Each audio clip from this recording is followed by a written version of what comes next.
and welcome to Wrestling and Everything Coast to Coast with your hosts, Buddy Sotello Esquire and Evan Ginzburg. Evan, would you like to introduce our guest for tonight? Absolutely. He's my friend Carlos Espada. He's worked in the comic book, toy industry, music industry, film and TV industry. He acted with our last guest, Joey Casada, on Wrestling with Joey Licious. And Carlos Espada is one of these Renaissance men who do it all. I could spend an hour just reading his resume. So we'll bypass that and get it straight from the source. Welcome to the show, Carlos. Thank you, guys. Thank you so much. Real pleasure to be here. Evan, as always, does such great homework. Yeah. And I'm really proud that you're going to do the show with your mask on the entire time. Yes. I love it. I've been a huge fan of masked wrestlers my entire life. In fact, I managed two masked wrestlers. One of them, Super Destroyer 2000, and the other one, Mr. Massacre. So, nice. My masked wrestlers were always of the big bruising type. They were the big silent type, like the spoiler and the grappler and so forth. Those were my favorite guys. Talking with the hands, yeah. Yeah. So, but I actually was in a movie about lucha wrestling called Atomic Blue Mexican Wrestler. I gotta watch that. In the late '90s that a awesome. friend of I gotta look for that. created. So I have a big love of lucha and would love to explore more of that. So tell me how you got started in professional wrestling. Oh, well, that's easy. That comes from a professional wrestling family. My mother, my father, and my uncle were all wrestlers. My father and my uncle were the Silver Angels. That's this mask here. So I wear this mask in honor of him. Every project I do is with that intention of paying tribute to what he's done in wrestling and in politics and so on and so forth. My mother was actually she was a jobber for all the girls that didn't show up. My mother would put a mask on and go out as like the Black Widow, which was like the typical heel female villain. Wow. And my house literally was like Ringling Brothers. Like, if wrestling back then was territory. So when they would wrestle in New York, all the wrestlers would stay in my house. So the whole living room would be just bodies all over the floor. Everybody sleeping in the living room to save on hotel fees. Wow, that's great. Kind of sounds like the Hearts. Yeah, pretty much. And then I did it myself for about 3 years, and then I suffered a neck injury, so that kind of killed it. And then my father and I started a company called Wrestling Worldwide, and the premise was to bring wrestling to inner city children in New York City. And we actually got a few awards from the state for doing so. And we closed the doors when my father got cancer, so we kind of shut down and had to concentrate on making him better until he passed, unfortunately. And where are you based out of? I'm originally from Spanish Harlem, but I moved to North Carolina, so I'm in Flair country right now. Okay. But when you were growing up, all this was New York. A lot of it was New York based. All New York City, yeah. All New York City. Spanish Harlem the whole time. Yeah. So tell me, like, your earliest days of remembering your father in the ring and what he did as a luchador. Oh, well, that's easy. I mean, I used to go to every show, and I used to charge the wrestlers $2 to walk down the aisle and take their coats and their capes back to the dressing room for them. So that was my little entrepreneurship. And then, and then I would just be kind of his good luck, him and my uncle, when they were wrestling. I'd be there like good luck charm, and I'd be the little guy in the corner with the mask on, cheering them on. And that was like probably when I was like 4 or 5 years old, and from that moment on, it was just, that was my whole life. Wrestling was my life. And I actually, oddly enough, in high school, I was told to write a career day report on what I wanted to be when I grew up. And I wrote the whole thing about professional wrestling, and they failed me. They said, that's not a career. And wow. Yeah. And my mother went to the school and said, no, this is how we feed our family. So this is a career. Wow. Yeah.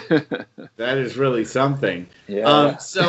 And then tell me how what you did in wrestling led to your artistic side and what you did with comics.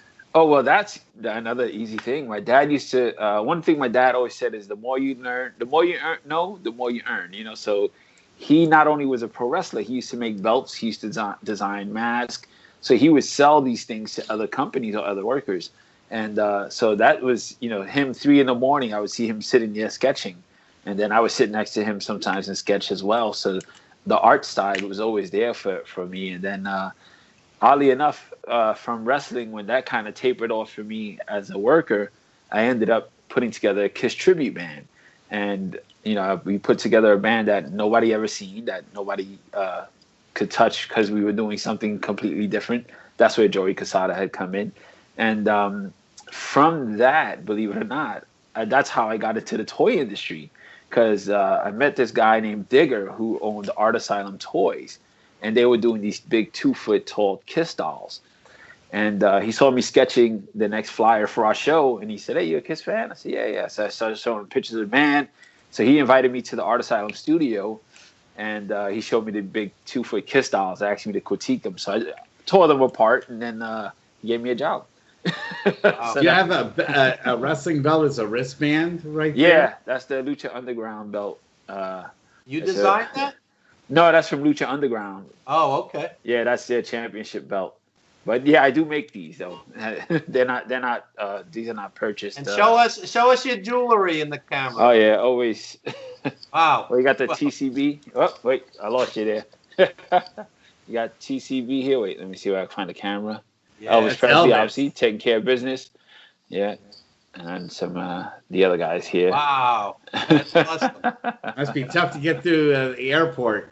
You got to leave an hour early. 3 hours early now. And Carlos, tell us about the comic and some of the photos that are behind you on camera. Oh, absolutely, yeah. Well, this is a family tree basically. My uncle was also before they became the Silver Angels. My uncle wrestled as a super medic. Oh wow! Yeah, my dad was. He used to just wrestle under George Espada, and then they became the Silver Angels. To keep it, because he always noticed the most iconic luchador mask were always the most simple ones. Santo, Blue Demon. So that's why the Silver Angel mask is very simplistic, and kept it elegant to make sure people remembered it. It was easy. It was an easy design to remember. And then Supergroup Go, which Evan knows about. That was basically, I took everything I grew up on and put it in a blender. We have Voltron, G.I. Joe, Transformers, Star Wars, Kiss. It's a multicultural rock band on Earth. And then they are intergalactic bounty hunters, which are they're superheroes throughout the galaxy. So they go from planet to planet fighting the supervillains, and then they basically throw a concert at the end of it. So it's fantastic because we actually had Mil Muertes from Lucha Underground, Ricky Banderas. He became one of the villains in the last comic book. And actually, it was real odd. He just liked the artwork on Twitter, and then I DM'd him and I said, "Hey man, I'd love to put you in the comic book, but I got no money. So, so what can we work out here?" So he actually did a really great deal for me to put him in the book, and we went to Expo Lucha in Vegas, and we sold over 500 books. Wow, that's great. Yeah. So, go ahead. Yeah, I was just gonna throw this out. You are such an eclectic Renaissance man. You do it all. Yes. What do you think of people who just do nothing? They just sit and watch TV and sports, and are the opposite extreme. Well, here's the thing: if you're content in that life, then God bless. Not everybody wants to. There's different gold rings in life, so not everybody wants the same thing. Some people love to travel. Some people can't even fathom getting on an airplane. But if you're happy, that's fine. But if you sit down and binge watch, 40 episodes of a TV show and then wonder why your pockets are empty, you can't complain. You know what I mean? So for me, my gold ring is actually pretty big. So, I want the whole kit and caboodle. I want the TV shows and theme parks and restaurants and movies and comic books and action figures and so on and so forth. So I'm trying to claw and scratch my way to get there. Plus, you're surrounded by interesting, creative people as well. So Yes, absolutely. Yeah. I mean, that was the beauty of growing up in the way I did. It was basically, my father, and it was interesting because I have my older sister, my father, and my mother, and we would all listen to. Back then you only had one TV and one radio, so we would all take a turn listening to different types of music that each one of us enjoyed, which was great because it broadened my spectrum of music listening and enjoyment. So I could listen to anything. If you look at my music, it's anything from Rat Pack to Buccelli to Kiss to Run DMC, to ditto. Parliament. One of our close friends who's been on the show is JJ McGuire, who did all the wrestling theme music with Jimmy Hart. Oh wow! And he's going to be watching the show tonight. So let me just throw out one more question before I pass it back to Buddy. What's your take on wrestling theme music by JJ and Jimmy Hart and guys? Oh man, that was the classic stuff. I mean, I have that stuff on my music. I have that stuff on my shuffle. There you go. They wrote the great stuff. Like that stuff was so iconic and memorable. That was the key thing. It had such hooks. Now I couldn't tell you what they're using as far as music goes for most of the workers these days. But when you listen to like all those songs back then, you knew instantly, like it made your feet tap, or you're like you just got excited. It struck an emotion in you, and that's what's missing today from a lot of theme songs in wrestling now. There you go, Buddy. Oh, I'd love to even talk more about music, but yes, the thing that I want to talk to you the most about is the mask. Okay. And I want to spend some time talking about what the mask means, not just to you, but what it means to lucha in general. I think that masks are what set lucha wrestling apart from regular, Western style wrestling, or yes, gringo style wrestling. Even when you talk about masked wrestlers like the Spoiler and the Assassins and the older school masked wrestling types versus, say, the Medics and No Mascaras and or even the Japanese masked wrestling. Those masks are gorgeous. Tiger Mask and Thunder Liger and so forth. What does the mask mean to you personally? It really is it's part of my family heritage. Some people have a crest. This is basically my family crest. What went into the design of it, what went into the love behind it, and the care of it. When one luchador senior passes a mask to a junior, it's a big ceremony, and it's not taken lightly. This is really for all intents and purposes, this is my face. So when people don't understand it, they everybody sees it differently, but they just don't understand really the cultural importance behind it. Each mask is supposed to identify your inner being. So kind of like a spirit animal, right? So you got the Silver Angel because the characters were really about good and wholesome and really helping the downtrodden. So we kind of take that to heart, and that kind of stays with me. And when I put this mask on, every interview, any appearance I do in the mask, and to honor my family. And if I have a child, or then I would pass it to them and see, and explain the importance. So they don't have to wear it, but I'll explain the importance to them about it. And oddly enough, it's funny because Guillermo del Toro, who wrote The Strain, that show, the TV show The Strain with the vampires, he actually put the Silver Angel in that. So if you watch the show, there's a wrestler named the Silver Angel, and when we met, it was hilarious. I showed him a picture of my father, and we started talking. The man was signing autographs and talking to me about 45 minutes about lucha libre, and he was going bananas. He was like, "I can't believe it's a Silver Angel." So I made him a promise. I said, I have very few original masks that my father wore left. When I meet you again, I'll give you one. And when I met him during the Shape of Water press conference, I actually gave it to him. It's on YouTube. It's on my YouTube That's channel. very cool. I gave How him the great gift. was that movie? Shape of Water was tremendous. That movie makes me cry every time. Tremendous. Yeah. See, for my wrestlers, the mask took on a different sort of meaning.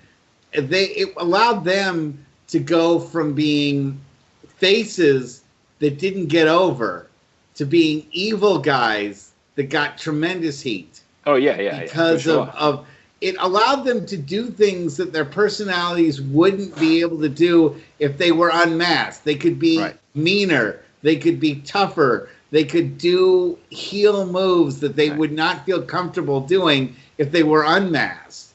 But when they were masked, they felt they had a certain power to what they were doing that freed them from being constrained when they were faces. Right, but when you look at a heel, a luchador heel, it's even scarier because there's no facial expression. So when it's almost like a Michael Myers coming at you, right? You don't know what this person's thinking, but they're ready to tear you apart. You know, when you watch Mil Muertes on Lucha Underground, the guy looks terrifying. You know, he just walks in the room and commands like, you know, an audience. So, you know, it's definitely, you know, for the heel factor, it's great. You know, I mean, it's the same reason why, you know, most of those guys were doing that, going back and forth. Like you said, some guys are like, in some states they would be baby faces, some states they'd be mask heels, you know, because it's easier for them to get over because they don't have to worry about, you know, some people may not look so menacing. So when you look at some of these guys unmasked, you're like, really, this guy? And is it like the last scintilla of kayfabe? Yes. To have masked wrestlers? Is it like our last way to still cling to that sort of like kayfabe reality that we used to love so much? To have masked wrestling still involved, because it's the one thing that truly does separate wrestling from UFC. You never see anyone wear a mask in UFC or boxing. Not yet. Not yet. But I mean, you know, we have the time of hold on a second, I lost you guys. You have the time of when it means more in Mexico and Japan, mass wrestling, than it does here. But then you look and it's actually quite surprising how huge Rey Mysterio is. You know, he's become the face of lucha libre. You know, like he is. Even if I walk outside with this mask on, the first thing people are gonna yell is Rey Mysterio. You know, looks nothing like his mask, but that's the first thing they're gonna yell. And you know, mask. And it's funny because for me that was always the closest thing to actually having a real superhero in my house. You know, my dad was a masked wrestler, so it was almost like, you know, having Spider-Man outside, and Peter Parker at home. You know, so it was like kind of that weird dichotomy. So it was always great. I always saw them as superheroes, and you know, it would be funny because I even mentioned it in my my children's book, how, you know, it was always weird getting a life lesson from my dad when he was in gear. You know, it was like getting a lesson from a superhero. Well, I know that there was a, you know, very large link between the Latin American community and movies featuring like El Santo, and Hercules, and some of the other, you know, Mexican masked wrestlers, just acting as themselves. You know, and wearing suits, but with masks as well. You know, doing detective work, other stuff. You know, and those were hugely popular. You know, there's no seeming like when in America, when we look at masked wrestlers and it seems sort of like, oh well, it's silly, and why would someone wear a mask? But when it's done with the Latin American population, it's totally accepted. Yes. And there's no like shame or embarrassment that you have just a guy walking around in a mask acting like everything's normal. Yeah. Well, in Mexico, they walk around the street like that still. You know, like a lot of those workers, you know, cling to their mask. So it's almost like a religion there. as far as that goes. I mean, I don't know. Well, now I could probably walk around with a mask with this COVID stuff going on, but exactly, as long as the mouth and nose are covered, you're good. But it really is in the ceremony of losing the mask is a very big thing in lucha libre as well. When we have a mask versus mask match or mask versus hair match, it's like huge when you see these guys in tears, removing their mask, because that's their identity. I think there actually was, I forgot who it was, but I think there was a worker that actually shortly after being unmasked ended up committing suicide because he didn't know how to go about his life without his mask. Wow. Carlos, did you see the movie Bleak Street? No. Bleak Street is a fictionalized black and white recent film about the two minis that were murdered. Oh, wow. Yeah, and it's a tremendous film, critically acclaimed. But when you see the film, it's pretty grim. These guys are relatively poor, and you see them working their matches, and they go to some sleazy hotel, and these hookers drug them, and the drugs ended up killing them because they were tiny. Yeah, it was based on a true incident. Wow. But it's a tremendous film, and this leads me to my question. With COVID, a lot of the luchadors today, famous luchadors in Mexico, are working as street vendors, food vendors. Yeah, you had that one story that you sent me about the guy, Yeah, so what's your take on that? Yeah, wearing his mask but selling tacos. Yeah. Hurting. When I first moved here to Charlotte, it was April, and I came here with the idea of actually having a lucha convention here in Charlotte, because I know a lot of those guys from Mexico, and I was set to fly them all out and take care of them. But once COVID hit, it was done, and I can't tell you the amount of emails and text messages I get from them, waiting to do something. It's a terrible thing. And that's the one thing that, as artists, as entertainers, that's the one aspect everybody kind of glazes over. They look at the fame, that, oh, this guy's famous and this guy's that. And, the struggle of being an entertainer, it's brutal. It's brutal. There's no insurance. There's no 401k. There's no 401k. There's, we basically invest all our money into the next project or the next thing that we're doing.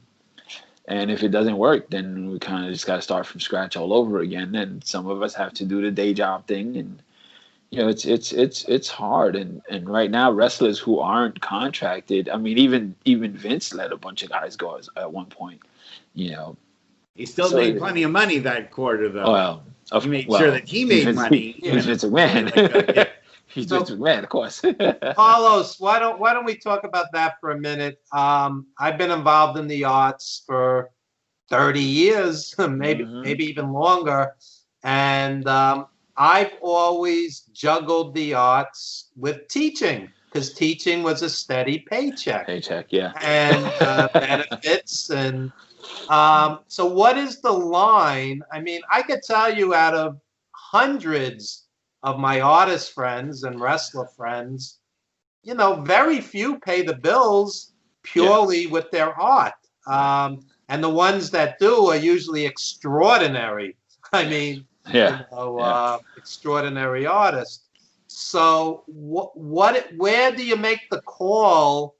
I'm going to pack it in and get a 9 to 5 with benefits and a pension. Or do you just say, I'm not cut out for an office and gotta pursue my art? I mean, it varies. I mean, I have artist friends who refuse to. They'll rather walk around with no shoes than get a day job. I was never that person. To me, the landlord doesn't care where the money comes from, but the money has to be there. Your stomach is gonna remind you that it needs food. Yeah. So a lot of people view getting a 9 to 5 or a day job as giving up, and it really isn't. It's feeding the machine. So, yeah, though you might do the day job, but you take that money and you put it into your art or your passion or whatever it is, and then you kind of keep pushing that way. At least that way, you're funding your projects, and you're funding your next trip to do a wrestling show or to do a music to play a concert, and then that way, at least you're okay in that aspect. And here's the thing. I know many, many teachers who were actors, dancers, singers, etc. Complacency. Yeah, and ultimately they give it up. And, I'm exhausted from the teaching. And I go, listen, you work 180 days a year. You're off all summer. Yeah. There's no shame in being a teacher. But you can't say you're a dancer or a singer or an actor if you're not doing it. You don't want it. That's the whole thing. Then you don't want it. It's complacency, and complacency is very easy to be comfortable, but it's the devil. So, I mean, I'll give you a prime example. Myself, I was in the toy industry for 26 years. I walked away while working for Mattel Toys. I walked away from the industry to pursue my own comic books, my own children's books, to pursue my own dreams. And I walked away from a really good payday, a really good 401k, and a really good job. But, it was nagging at me. And I really wanted to create my own properties, because even as a designer, it's great. You design a toy, or you have some influence on some design, and you get your salary, and that's it. But the guy who created that is the guy who's making the bank, because he's doing licensing. So I wanted to be that guy. Did you actually design or help work on design of any toys that we might recognize? I worked on everything from Kiss, Star Wars, Star Trek, Iron Maiden, Ozzy Osbourne, Eminem the Rapper, Not the Candy. You name it. I think we did Dark Angel, Crouch the Tiger, Hidden Dragon, Bruce Lee. I mean, the list goes on and on. I worked on pretty much every license, every brand that I grew up loving, I ended up working on in some aspect. So they were all like action toys type thing. All action figures. My name is on tons of toy boxes, so that's great. So you would have the expertise. I got several legendary wrestlers action figure deals.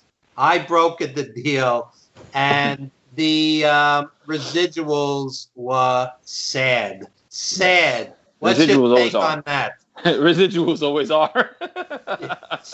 There's a reason why Kiss is one of the bands that they're very expensive to work with, and they demand a lot on the back end, because they're smart that way, and it's hard because it also depends on how relevant you are, like how busy you are. Like oddly enough, when Kiss isn't touring, sales kind of decline, but when they're touring, that's the best time for them to start looking for licensing deals, because they're on the lips of everybody. So I mean, I think a lot of it plays into that. Super 7, which is I love that company. They did a whole luchador line, which is great. They're doing Andre the Giant classic figures. They do some. I'm like a big fan of Super 7, and great guys. I've met them a few times at Comic-Con. So I would even approach them about that, because they're doing New Japan figures as well. Now, I will say this. I've had a number of jobs in my life, and I could rank them as harder from easy to hard. I would say even being a professional wrestling manager wasn't as hard as being a comic book artist. I think the hardest job that I ever tried to do in my life was art on a deadline. Yes. So tell me about how hard it is to be a comic book artist. Honestly, like at this point now, I'm so busy with so many projects. I have an artist that I use, who his name is Rollo Ledesma, amazing artist. My colorist, Tracy Pyland, she's amazing colorist. So I created my own little team of people that I use. I do the writing, and then I'll do the initial designs, and I'll let Rollo take it over from there, because he's like super fast and great artist, amazing artist. I mean, if you look, this is actually this was the Supergroup Go comic book with Mil Muertes. Ah, beautiful. So that's all Rollo and Tracy's work there. But I think I tried doing a comic book once, and I just threw the pencil against the wall and walked away. And to do it on a deadline like that is really, really hard, because there's so many panels per page, and you're looking at 28 pages the least, maybe 24 if you're lucky. Yeah, and it also depends on the editor, like how tough he is on your work. So yeah, I kind of stepped. You have to know your strengths and your weaknesses, and my weakness was I wasn't gonna draw a comic book as fast as Rolo would, so I stepped away from that, stuck to the creative, the design, and the writing, and handed the pencil to him, if you will. With the exception of very few books, the Learning with Lucha books, I illustrate those because it's one drawing per page, so it's pretty quick for me to go through. I do give myself self-imposed deadlines, only because if not, the project will just linger and linger and linger, and I'll never get to it. So with Learning with Lucha, it's a whole children's book educational series. So I have a deadline for each book that I want to get out, and then put out a collection of the books in one book. Can you tell me some of the influences on your comic book style? What sort of comics you read as a kid that made you make the ones you have today? I mean, you got John Romita Jr., obviously, all the greats. One of the people that I think stuck out to me the most, and I know a lot of people would think, it was Todd McFarlane. When he came on the scene, he changed a lot of things that just weren't done. I idolize the man on many levels, not only as an artist, as a creator, but also as a businessman. He's one of the few artists who understood the business aspect as well as the creative aspect, and I think that's why he is where he is today. Simon Beasley is another one. I like those weird kind of artists. I'm drawing a blank on names. Sam Keith is another one. I like kind of those kind of artists that kind of go against the traditional grain of books. Obviously Ramita and all those guys growing up, because that's what was available. But once guys like Todd started breaking through, other artists with their own stylized kind of art kind of started throwing darts, and it really kind of became a cool thing to see. Because as much as great as some of those artists are, like, I could find joy in a lot of stuff, especially like Tim Burton's art, which is really loose and whimsical and watercolors. So, that stuff is always interesting to me. No, that's and so do you feel like because I just felt the creative side of comics was actually maybe even more challenging than the drawing part of it, and trying to create a regular, coherent series. Are there things that like you experienced in the ring, or that from like your father's time, that you try to incorporate in some of the Supergroup Go storylines that you? Oh yeah, yeah. Well, I mean, that's one of the beautiful things about wrestling is you have to think a few steps ahead of yourself, especially when you're during a match. So it kind of gave me that training as far as goes to. I don't know if you've been watching the WWE, but I don't think there's a whole lot of thinking ahead that's been going on with that. I think somebody making it up as they show up. I'll be honest with you. I haven't watched WWE in a while. Sorry, but I think a lot of the stuff that you learn in wrestling is the stuff that I incorporated in the book. All the superheroes have a mask. The one thing I did try to do to kind of differentiate from things like Power Rangers and all those other kind of group shows like Voltron, and like the one thing that always bothered me is you watch a movie or you watch one of those shows. Now, and I have to interrupt. Car Voltron or Lion Voltron? Go Lion.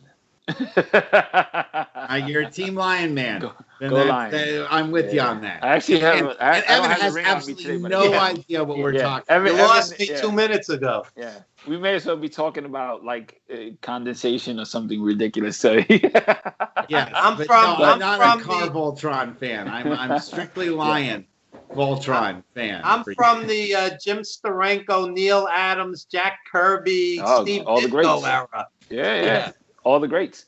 Yeah. the pioneers, you know. That's right. But you know, and so going back to what I was saying is the one thing that bothered me so much about all these movies and TV shows is every movie you watch, everybody's like a kung fu master, like it's like a homeless guy doing split kicks. It bothers me to death. So with Supergroup Go, I made each individual character have their own unique style. So one is a kung fu artist, one's a kung fu master, one's a wrestler, one's a gunslinger, one's a sword fighter. So it kind of like mixed it all up. My father's character, the Silver Angel, is the mentor. He's kind of like the group leader. He's guiding these young kids because they're teenagers through all these trials and tribulations of trying to wrap their head around the fact that they're superheroes, you know, and at this age and this time of their life. And where do you want Supergroup Go to go? Do you want it to maybe be made into a movie one day? Do you want it to be picked up by Marvel, perhaps? No, live action television would be great. Since they're a rock band, we can do a live action TV show. Also, with we can put the band on tour since they wear masks. We could put a band on every continent and have shows going 24/7. You know, always. Comic books, restaurants, theme parks. Like Supergroup Go is really paved. I designed it as a product first, and then came up with the idea of the actual comic book. So each instrument becomes a character, becomes a weapon. So then you can actually do deals with licensing deals with certain guitar companies and drum companies, crossplay, obviously, ice cream, everything, candy bars. That's the idea. I've gone many times down to the Auditorio de Tijuana to see lucha shows. I saw Rey Mysterio when he was a kid. He was like 15 or 16 or whatever. And the heat that makes you 148, by the way. That's right. That's right. And the heat was like off the charts. And yes. I'm always a little disturbed when the so-called super fans like dismiss lucha and it's too choreographed. And I'm like, if you go down to Mexico, or even I went to some shows on the San Diego Mexico border, and Vampiro and those guys were working in San Diego, and it was so great. And I don't think a lot of the so-called regular fans get it. I think it just kind of goes over their heads. Well, because in Mexico it's more of an exhibition. So each match is a move. Where in America it's drama. So if you punch the guy, he falls down, he's holding his face, and he's there for like 10 minutes. Yeah. And in Mexico they punch you, and then they do like 7 other moves right after they punch you in the face. So American fans kind of they don't understand why there's no drama. Here in America, the guy hits the turnbuckle. He's laying out for like 10 minutes, and you can go get a cup of coffee and come back, and he's still laid out. And he gets up, he's groggy, and hits the referee. So there's none of that kind of storytelling, if you will, in Mexico. In Mexico, it's really good versus evil, and it's trying to get the best of your opponent before they get the best of you. And one other question along those lines. I was at Madison Square Garden when superstar Billy Graham defended the belt against Mil Mascaras, and I thought it was tremendous, and I loved Mascaras. And some of the American fans are like, oh, he doesn't sell, and I don't like that guy. I love Mascaras. What's your take on him? I love him. I mean, that's the thing, though. Everybody used to say that about him. He doesn't sell. But I think, it was just different. It was a different animal for him, so he tried to come here. And I think he could have been like, had he spoke English a little clearer, he probably could have been the Mysterio of that era. I mean, marketing wise, it's a gold mine. The man, he's a man of a million masks. He's 1,000 masks. He's got every costume under the sun. And I think he was the first guy I ever remember to do the mask under the mask gimmick. Yeah. If someone would pull his mask off, he'd have one underneath it. That was the first time. He had this cool trick where he'd take one mask and he'd put his thumbs under the mask he's wearing, and he'd be able to, like, in one motion, take one mask off and put it on. It's amazing to see. Like, I never seen anything like that. I I won't even attempt it because I'd probably strangle myself. Now, I have a stupid question to ask, and that is, are there actually any rules at all in a lucha tag match? I've never figured out when a match begins, when it ends, who's on what side. Everyone seems to change like partners in the middle of the match. It's almost like a Texas tornado ends, but I never know when it ends or when it's actually over. So I've watched plenty of lucha tag matches, and they completely confound me. So yeah, I always say it's just like a Texas tag team match. Texas tornado match.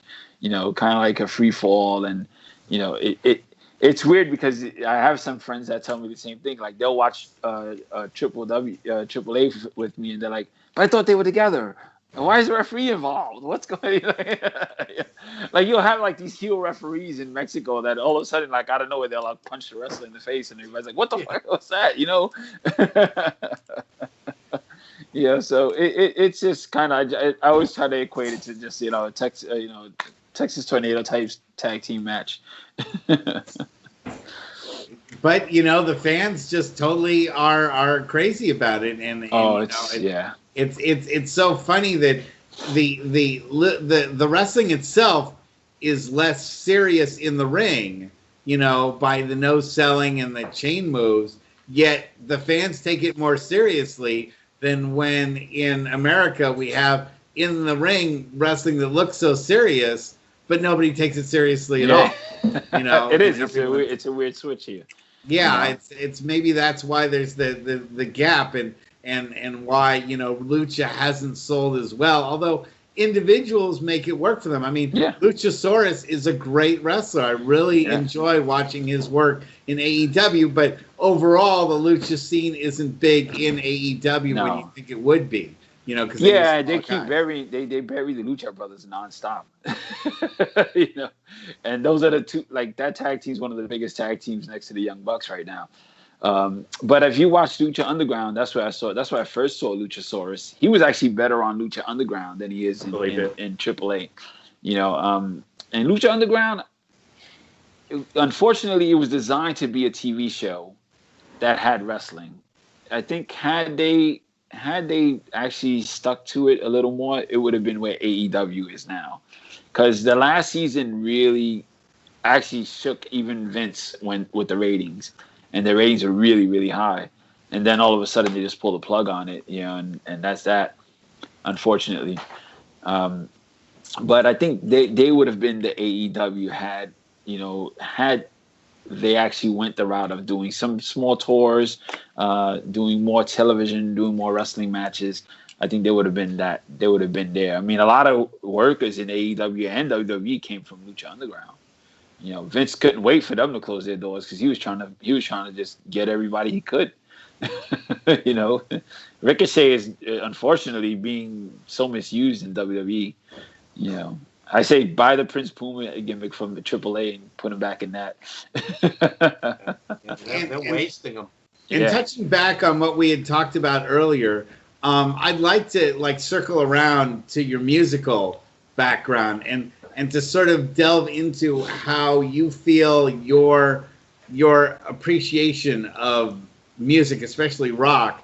How does that influence what you do, both wrestling-wise and comic-wise? How does it influence that? Well, that goes back to Kiss, and I think Joey mentioned this Joey Quesada mentioned this as well. It was just the larger-than-life characters. One of the things that growing up, my father used to always tell me, wrestlers and musicians shouldn't look like the guy walking down the street. You should look like a larger-than-life character. And that's why it was always so funny when guys are like, "Oh, I don't do gimmicks," but no gimmick is a gimmick. So but the problem is now nobody's doing the no gimmick thing, so it's kind of ridiculous. But I think that was always the key factor for me was always I love a great gimmick, and I think oddly enough that was why music in the 80s, even though most of it kind of fell by the wayside, most of those bands were so big back then because they had a persona, they had a charisma, they had this larger than life look that the average person in the street didn't have. So I think that's why in the 80s had such an eruption of heavy metal rock and roll listeners because of that whole aspect. And then oddly enough, hip hop kind of took that and now they do the same thing. They do the big shows and they got the big choreographed moves and they, so I think that that's the whole key factor is, you're supposed to really entertain people and keep their eyes on you in all aspects, and especially when you're either on stage or wrestling or doing comic books. So, and that's the thing about when we did the Supergroup Go release with Mil Muertes, people went bananas, because nobody really does wrestling or lucha comic books correctly. It's always really either goofy or kind of, they try so hard to mix the wrestling in there, where the wrestling is there in our books. The aspect of it is there, but it's not the core of it. It's surrounded by other aspects that you want to pull everybody in. So like the idea is for me to pull in everybody who may not like wrestling, but might like, gunslinging, may not like gunslinging, but might like kung fu, may not like kung fu, but like sword fighting, loves giant robots, giant monsters, all those bells and whistles.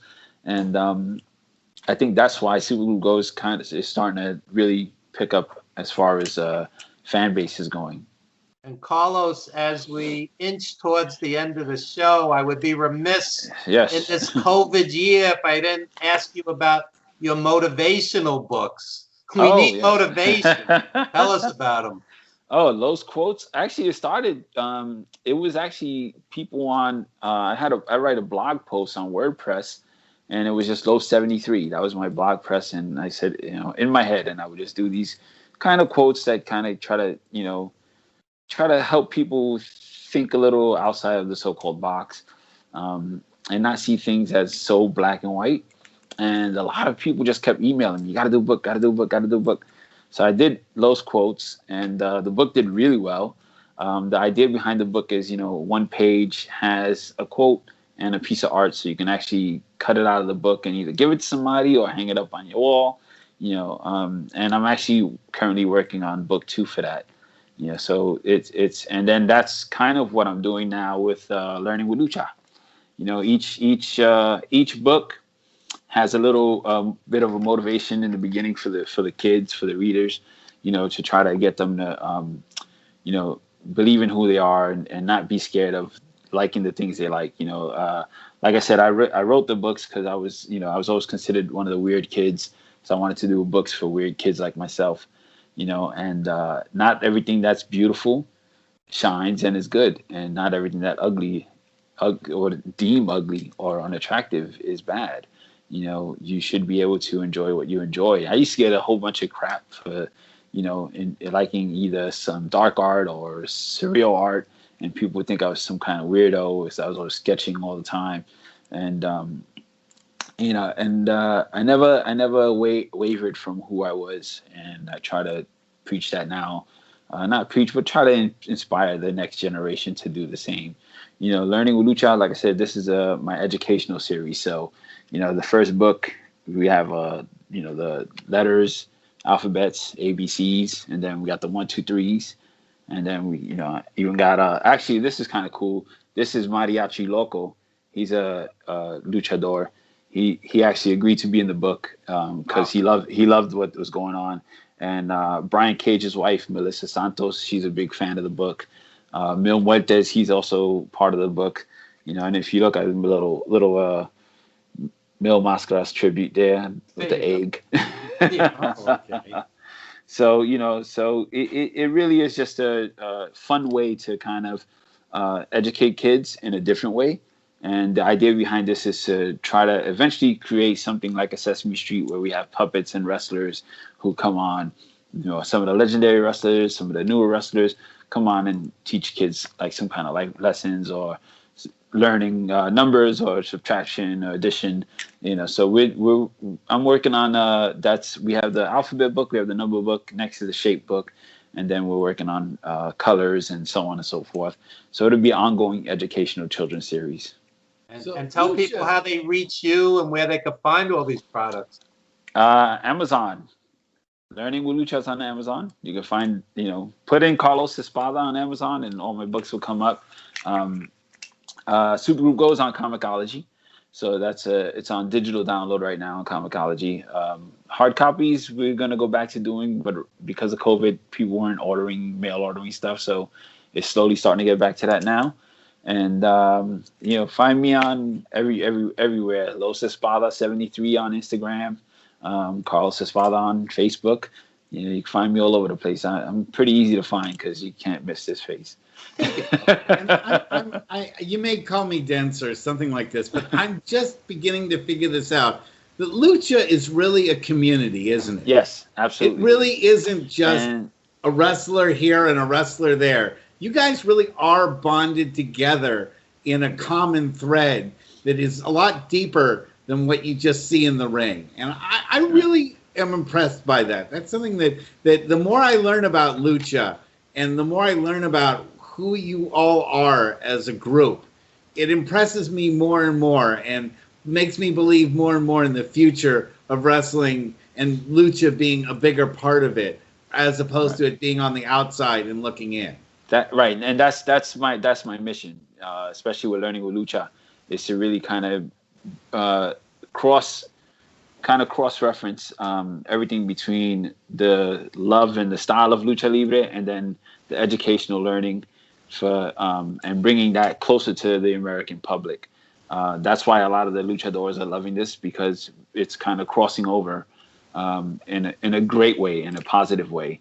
And we are very close. Like in Mexico, the same guy you see at Arena Mexico is the same guy who's wrestling at a fair. There's not unlike here in America, where if The Rock shows up, he's got 90 bodyguards and you got to pay him money to get an autograph. Well, not him. He's actually cool. He actually gives autographs. But some of those wrestlers, you have to pay to get an autograph. You got to pay to get a picture. Over there, in Mexico, they're very much with the people. So if somebody sees them, they take photos. They'll talk to their fans. And that's the whole thing. It's a real big it's a close, tight-knit family community, and we always inspire one another. And speaking of community, I just would like to thank the New York, New Jersey area wrestlers.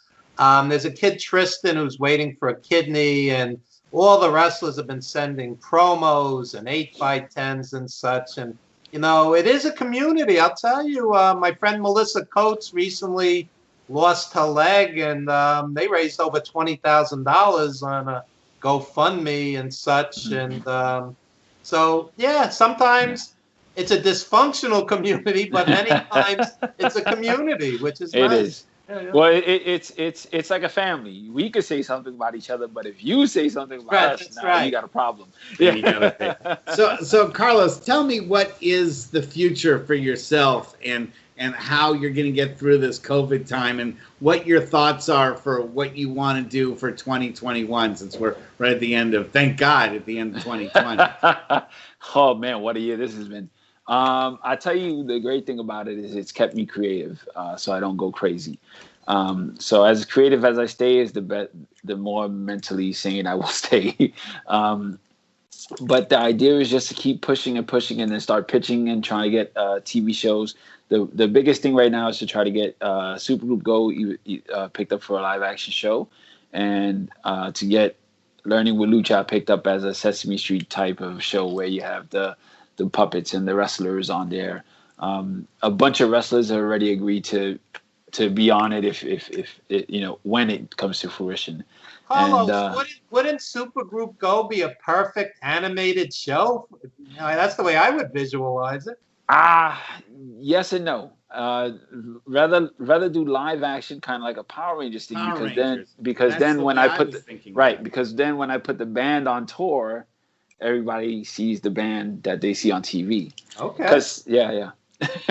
But in getting back to that, every episode I pay homage to something classic. So there's an episode where it would be animated.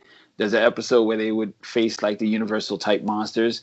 There's an episode where they would become Muppets. There's a stop motion episode. Like all that stuff is kind of lined up to kind of give a Simpsons call style back. one would be hilarious. Yeah, Simpson style. To give a call back to the things that inspired it. So it would, an anime version of it. So it would be like a cool little. Each episode would be like a cool little throwback and my little love letter to the masters before me.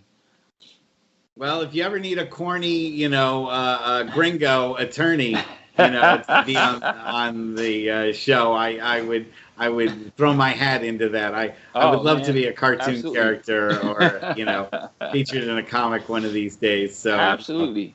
If you Evan could tell you, anytime I have something coming up, I always call like the people. I always call Evan, or I always try to get the people that are good to us independent artists, and to give a little bit of a back and forth.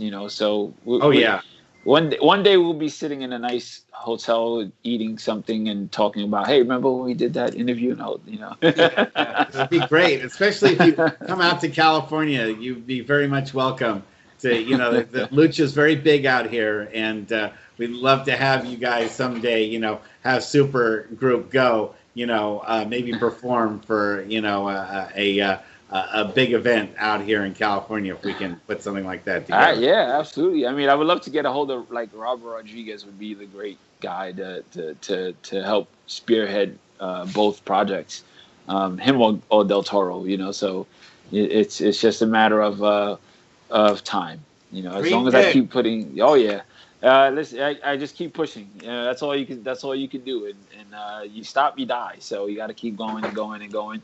And anybody who has a dream, just don't listen to the negative stuff.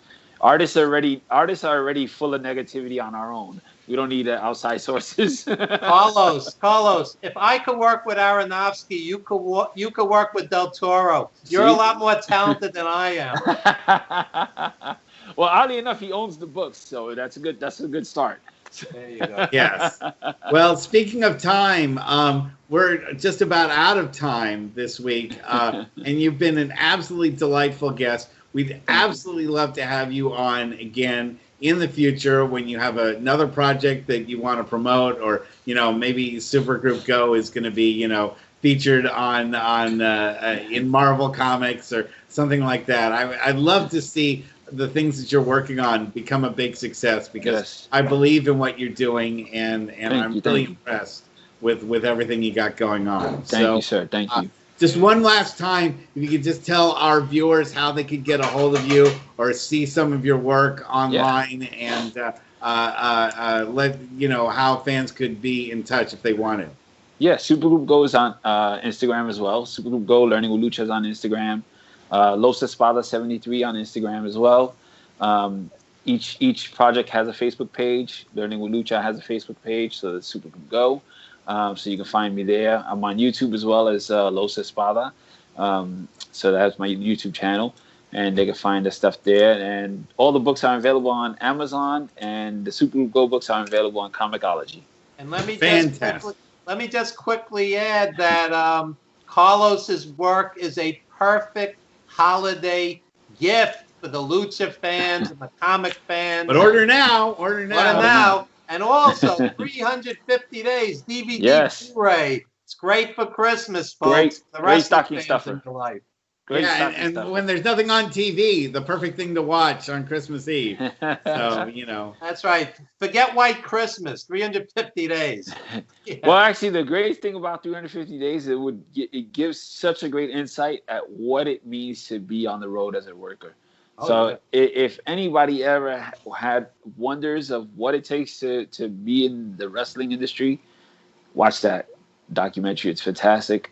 Actually, a part of it sometimes I get tears in my eyes because I think about those days, and even working with some of those older guys on the road, seeing what they were going through.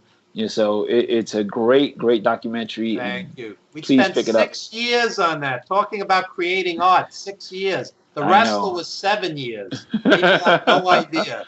I know. I remember that's how we first met, was the wrestler. Yeah. Well, you've been a great guest. Your creativity knows no bounds, and you're just the kind of person we love to have on the show. So we'd love to have you on in the future. Keep us informed of all your goings on and any big project that's coming your way. Make sure to let us and our viewers know about what you're up to. Okay? Absolutely. Thank you, sir. Thank you, guys. I hope you have a really safe and successful and prosperous 2021, and we'll be in touch soon. Absolutely. Thank you. Same to you, and happy holidays. All right. Good night, everybody. Good night.